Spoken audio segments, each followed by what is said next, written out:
মুন্সিগঞ্জের পদ্মা সেতু প্রান্তে কিন্তু যে লোহজনের যে এত সুন্দর একটি রেস্টুরেন্ট রয়েছে, যে প্রাকৃতিক সৌন্দর্যের গাছপালার পাশাপাশি কিন্তু যে ঝর্ণাটি রয়েছে আসলে খুব সুন্দর।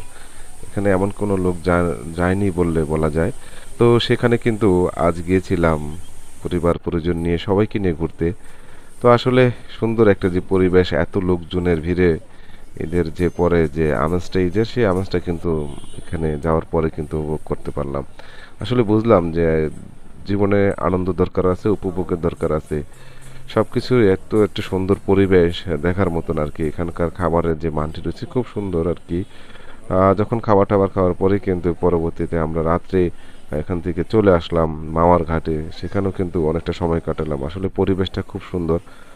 আপনি যাবেন ঘুরতে বা পরিবার পরিজন নিয়ে, যে অবসর সময়টি সেই সময়টি কিন্তু বিনোদনের জন্য এটা একটা সুন্দর পরিবেশ। এত সুন্দর একটা পরিবেশ, প্রাকৃতিক সৌন্দর্যের পাশাপাশি কিন্তু আপনি পছন্দের খাবারটিও খেতে পারেন এখানে। যে ছবি তুলতে পারেন, সেলফি উঠাতে পারেন, সবকিছু একটি বিনোদনের যে সৌন্দর্য সেটা কিন্তু একটি উপভোগ করার মতন আর কি।